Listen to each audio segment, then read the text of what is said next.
Exultai no Senhor, a nossa força.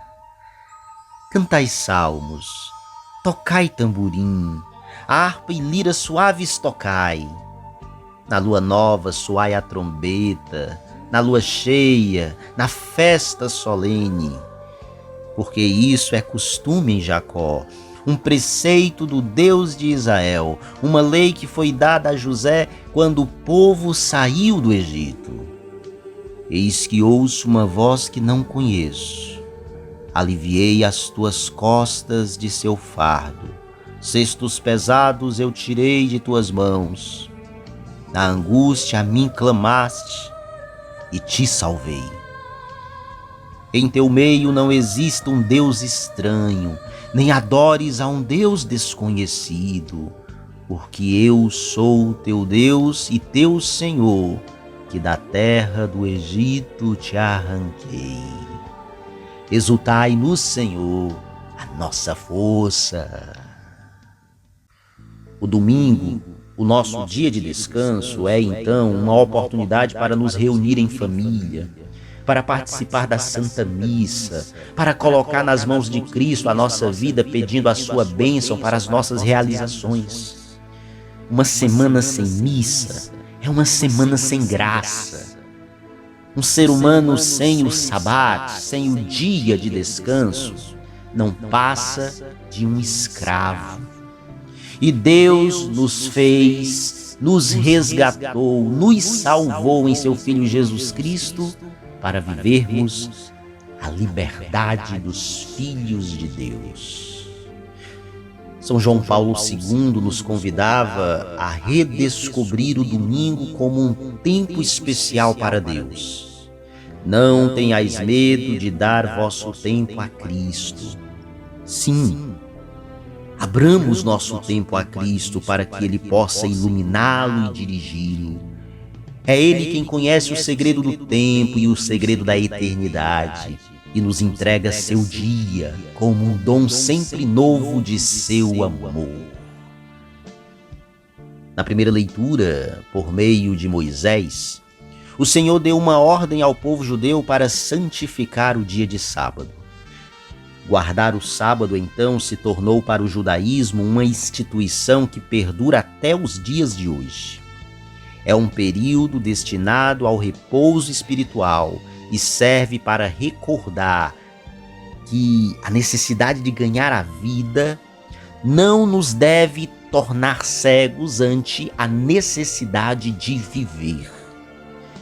Para nós cristãos, o repouso espiritual foi instituído no domingo, quando se recorda a ressurreição de Jesus.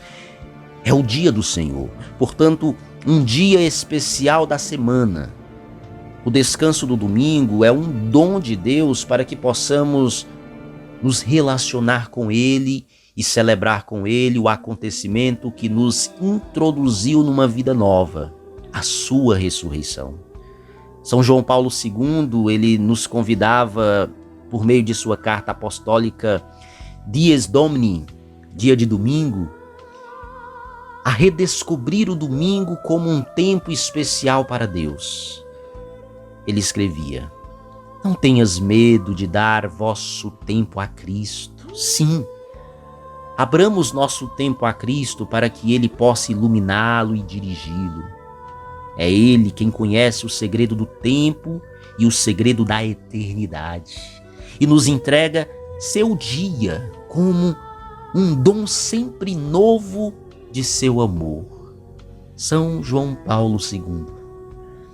Hoje, portanto, a leitura destaca a importância do dia do descanso, do dia consagrado ao Senhor. O Senhor separou um dia da semana para descansarmos das nossas atividades rotineiras, para recondicionarmos nossa alma em contato com Ele. Deus nos concedeu este dia para que tenhamos a oportunidade de desfrutar algumas das melhores e mais importantes realidades da vida. Nesse dia de descanso, sem nos preocuparmos em trabalhar para acumular riquezas, podemos entrar em contato não só com Deus para ouvir sua voz, mas com a família, com os amigos, dando assim valor à amizade verdadeira e aos relacionamentos sadios, onde Deus também quer participar. Para nós católicos, o domingo foi separado como um dia de consagração a Deus. Isso não quer dizer que devemos conversar com Ele só no domingo, mas deve ser um dia especial para ouvirmos a sua voz e recebermos a sua direção para a nossa nova semana e entregar a Ele os frutos da semana que passou, agradecendo-lhe por sua ajuda. Devemos dar descanso ao corpo, à nossa alma, do trabalho, assim como era prescrito na lei, para que o nosso interior possa refazer-se do esgotamento sofrido.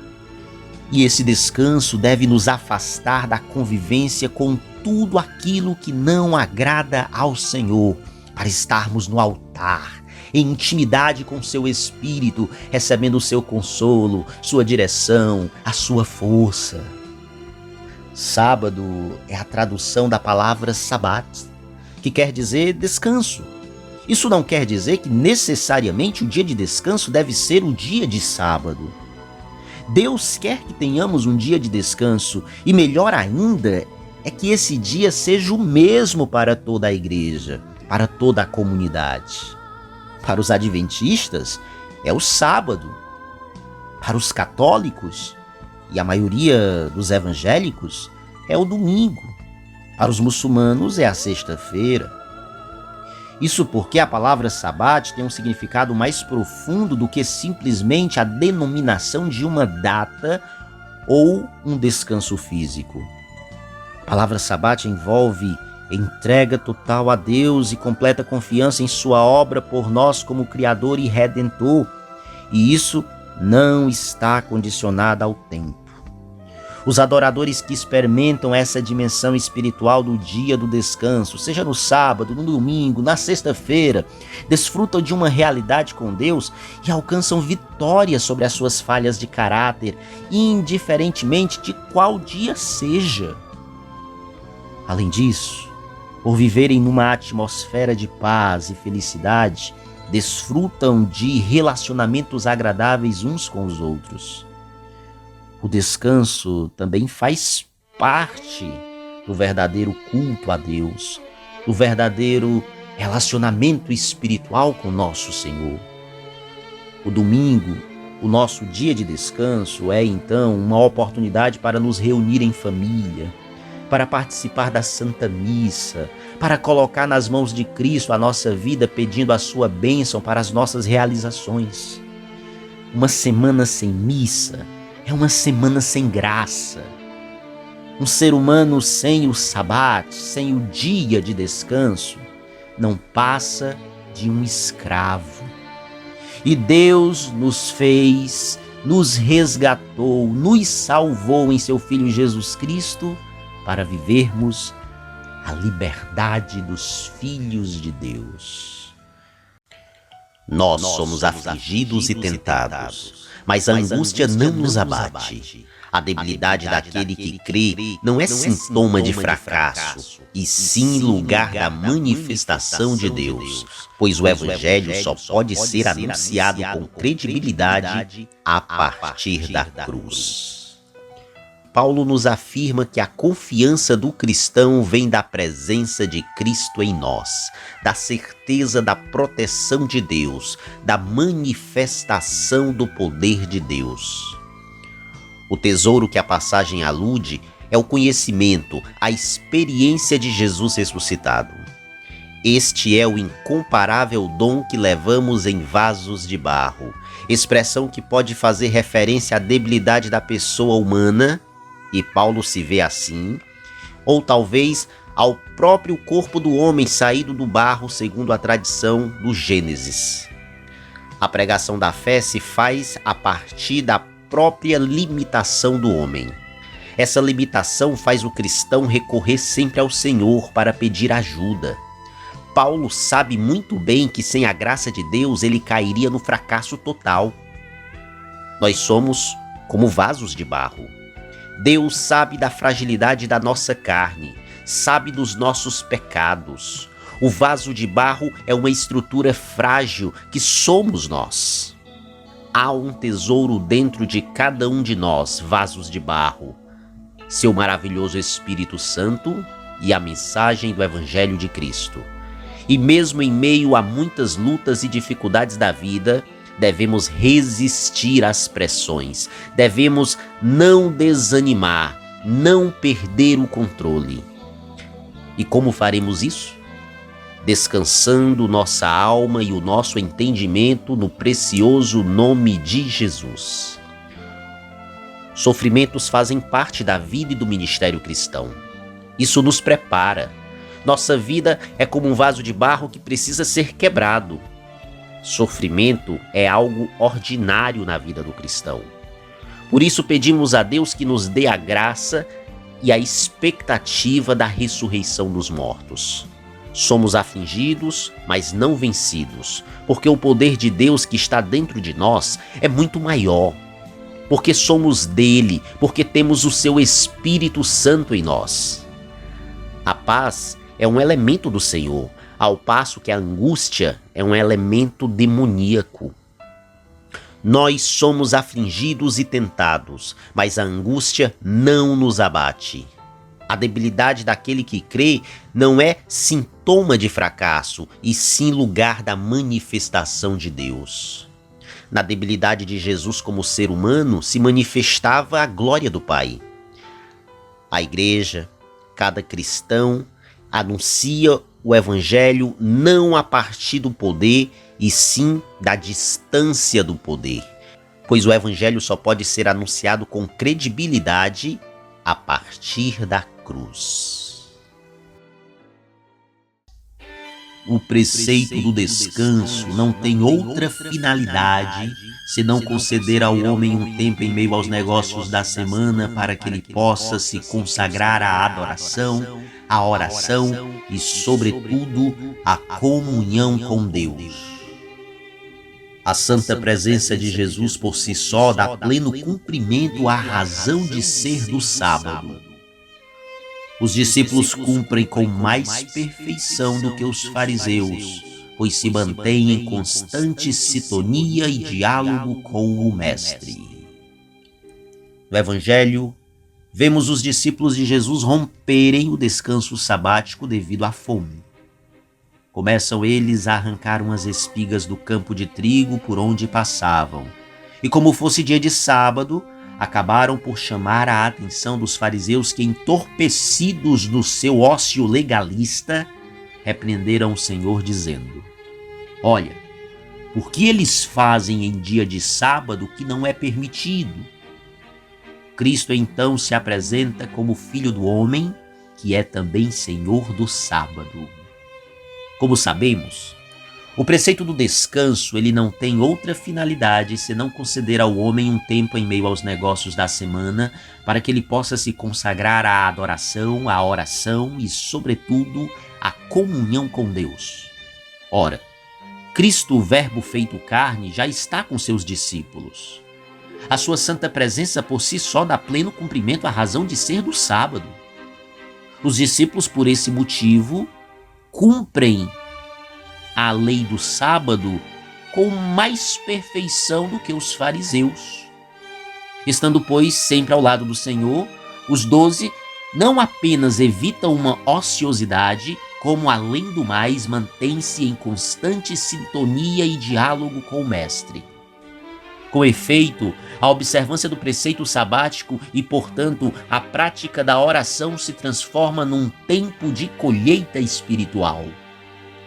As espigas de trigo, símbolos da palavra, têm de ser debulhadas e trilhadas pela meditação, tornando-se assim alimento para o espírito, para o amor que devemos ter a Deus e por ele ao próximo. A presença carinhosa de Cristo, por sua vez, nos mostra que este tempo de oração e meditação pode e deve ser uma realidade a perpassar as semanas como um todo. O Senhor nos chama assim a viver um pequeno sábado todos os dias. É um tempo de oração privada, essencialmente pessoal, de diálogo franco e aberto com Deus. É um tempo de, dia após dia, crescermos em sua amizade e na sua intimidade. Jesus também quer nos ensinar a colocar a caridade como lei primeira nas ações de nossa vida. Toda lei que tira do homem o direito de viver com dignidade, de prover sua existência e sobrevivência é maldita e não está conforme à vontade de Deus. Tudo que não é regido pelo amor e não tem como objetivo a vivência do amor não é eficaz para o nosso crescimento. A palavra sábado significa descanso. Logo, Jesus precisa ser também Senhor dos nossos descansos. Naqueles dias em que não achamos conveniente servir a alguém ou perder o tempo de descanso ou lazer para dar de comer a alguém que está com fome ou socorrer na caridade a quem precisa. Se agimos assim, neste caso, a lei do amor ficou de lado e imperou no nosso coração a lei do egoísmo, a lei da indiferença. Que não sejamos assim. Que possamos permitir que o Senhor seja também o Senhor dos nossos momentos de lazer, o Senhor dos nossos descansos. E se Ele nos chamar a servir o irmão, que possamos com alegria nos dispor, mesmo na hora do nosso descanso, mesmo na hora do nosso lazer. Que possamos dispor desses descansos e lazeres pelo bem maior, que é amar o nosso próximo. As leituras da Sagrada Liturgia de hoje nos convocam à libertação da vida religiosa apenas de aparência. Um dos grandes feitos de Jesus aconteceu quando ele estava na sinagoga e encontrou ali um homem que tinha uma de suas mãos atrofiada. O Senhor se encontrava diante de um grande desafio, não em relação à cura, e sim por causa da religiosidade autoritária, conformista, mundana, que não colocava a vida humana em primeiro lugar. Esse tipo de religiosidade deixa profundas marcas de derrota e de fracasso. O que aquele homem estava fazendo dentro daquela sinagoga, hein? A sinagoga era lugar de adoração. Isso nos faz pensar que provavelmente aquele homem estava lá porque fazia parte daquele grupo, daquela religião. Mas não havia ainda experimentado um milagre em sua vida, porque estava vivendo uma religiosidade conformista e imperfeita. E isso acontece nos dias de hoje. Quantos vivem debaixo de um jugo terrível? Quantos aceitam viver a derrota e simplesmente porque ainda não conheceram aquele que era, que é e que há de vir? A atrofia na mão daquele homem era um quadro de conformismo. O que é que eu posso fazer se minha vida é assim? O que é que eu posso fazer se minha vida não muda? O que é que eu posso fazer se eu tenho esse monte de defeitos dentro de mim? Hoje, Deus quer curar mãos atrofiadas, quer restaurar mãos infrutíferas. Uma mão atrofiada não encontra força para segurar um objeto, para operar um equipamento. Satanás quer fazer com que a sua mão fique sempre atrofiada para que você nunca consiga agarrar um milagre. Existem muitas pessoas com suas habilidades atrofiadas, seus talentos enterrados e sem esperança alguma. Mãos paralisadas pela decepção, pelo medo, pela mágoa, pela falta de perdão. Mãos que não produzem porque Satanás conseguiu convencer que sua mão não prospera. Mãos atrofiadas pertencem a religiosos fariseus que nunca experimentaram o milagre da ressurreição. A mão seca daquele homem é hoje a nossa fraqueza espiritual. É a nossa falta de caridade com o próximo, é a nossa impotência diante do pecado, é a nossa indiferença, é o nosso egoísmo. Tudo o que nos faz defeituosos, defeituosas e, consequentemente, distorce as nossas boas ações. Estende a mão. Foi o que disse Jesus àquele homem.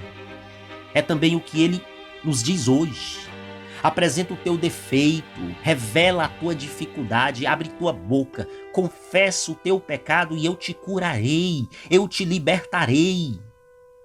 Mas para isso, nós precisamos reconhecer que temos defeitos e que precisamos de cura e libertação.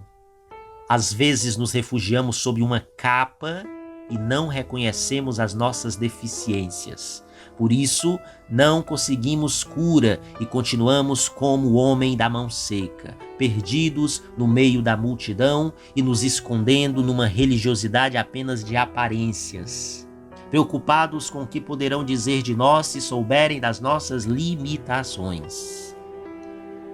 Deus quer nos colocar no centro, como seus colaboradores curados e apacentados pelo seu amor. Faça isso hoje. Apresente-se a Jesus. Ponha-se no meio da sala e admita as suas dificuldades e as suas limitações.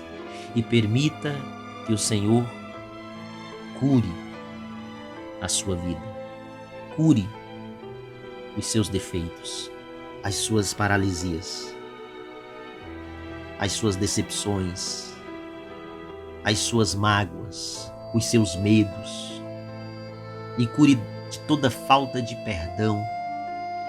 E cure de tudo aquilo que te impede de viver verdadeiramente os milagres na sua vida. A graça infinita de Deus na sua história. Louvado seja o nome de nosso Senhor Jesus Cristo, para sempre seja louvado.